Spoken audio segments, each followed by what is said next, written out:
Big Boss Malayalam season 6 live അപ്ഡേറ്റുകളിലേക്കാണ് പോകുന്നത്. ശനിയാഴ്ച ലാലേട്ടൻ വന്ന് പോയതിന് ശേഷമുള്ള കാര്യങ്ങളാണ് ലൈവില് നമുക്കിപ്പോ കാണിക്കുന്നത്.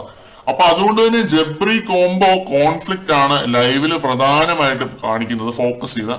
ലാലേട്ടൻ പോയതിനു ശേഷം ഗബ്രി വല്ലാതെ ഡിസ്റ്റർബ്ഡ് ആണ്. മെന്റൽ ടെൻഷൻ, സ്ട്രെസ്, ആൻസൈറ്റി, ഈ പറഞ്ഞ ഐറ്റങ്ങളെല്ലാം ഉണ്ട്. ഇതെല്ലാം ജാസ്മിൻ ഓൾറെഡി അനുഭവിച്ചതാണ് എന്ന് ഓർക്കണം. അതാണ് ഇന്ന് ഗബ്രിയിലേക്ക് ഷിഫ്റ്റ് ആയിട്ടുള്ളത്. ഫുഡൊന്നും കഴിച്ചിട്ടില്ല ഇപ്പൊ വരെ. ക്വിറ്റ് ചെയ്യാൻ പോവാണ് എന്നൊക്കെ പറയുന്നുണ്ടായിരുന്നു ജാസ്മിന്റെ അടുത്ത്, പിന്നെ റസ്മിന്റെ അടുത്തുമൊക്കെ. ജാസ്മിനോട് കുറെ വിഷമം പറഞ്ഞു. ജാസ്മിന്റെ വിഷമങ്ങൾ കുറെ കേട്ടു ആ ഒരു ബെഡ്റൂമിലിരുന്ന്. ആര് ക്വിറ്റ് ചെയ്യണമെന്ന് പറഞ്ഞൊരു ചർച്ച വരെ ഉണ്ടായി ഇവര് തമ്മില്. ജാസ്മിൻ പറയുന്നു ജാസ്മിൻ ക്വിറ്റ് ചെയ്യുമെന്ന്, ഗബ്രി പറയുന്നു ഗബ്രി ക്വിറ്റ് ചെയ്യുമെന്ന്. ഇവരുടെ നീണ്ടു നിന്ന ഡിസ്കഷനില് ജാസ്മിൻ മെയിൻ ആയിട്ട് പറയുന്ന ഒരു കാര്യമാണ്, നീ അല്ല എന്റെ ഇമോഷണൽ ബ്ലോക്കിന് കാരണം, ഞാൻ തന്നെയാണ് എന്ന്.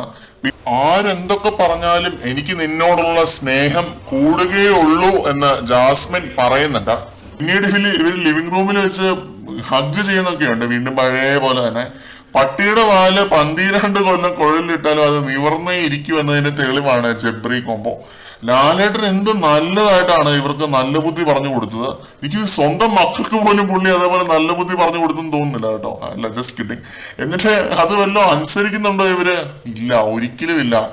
അനുസരിക്കണം, ഡിസ്റ്റൻസ് വെക്കണമെന്നൊന്നും അല്ല ഞാൻ പറയുന്നത്. ഈ ബന്ധത്തിന് എന്തെങ്കിലും ഒരു പേര് കൊടുത്ത് ഇവർക്ക് ഡിഫൈൻ ചെയ്യാൻ പറ്റാത്തിടത്തോളം കാലം ഇത് വെറും ഒരു പ്രണയ നാടകം തന്നെയാണ് നമ്മളെ സംബന്ധിച്ചിടത്തോളം. നമുക്ക് കാര്യമായിട്ടൊന്നും തോന്നുന്നില്ല. എന്ത് കാട്ടിക്കൂട്ടിയാലും എന്റെ പിന്തുണ ഇവർക്ക് ഉണ്ടാവില്ല എന്നത് ഞാൻ ക്ലിയർ ആയിട്ട് പറയാം. അങ്ങനെ ഒരു പിന്തുണ കൊടുക്കാൻ ഇതുവരെ തോന്നിയിട്ടില്ല എന്നതാണ് സത്യം. അത്രയ്ക്കും അതിര് കടന്നു ഇവരുടെ ഈ ഒരു നാടകം. എന്തായാലും പാതിരാത്രി കുറെ നേരം കൂടി ഇവരുടെ ഈ ഫസ്റ്റ് ക്ലാസ് നാടക് ഉണ്ടാവും. അത് കണ്ടിട്ട് പോയി കിടന്നുറങ്ങാം. എവിടെയെങ്കിലും കയ്യിൽ നിന്ന് പോകുമോ എന്ന് കാണാമല്ലോ.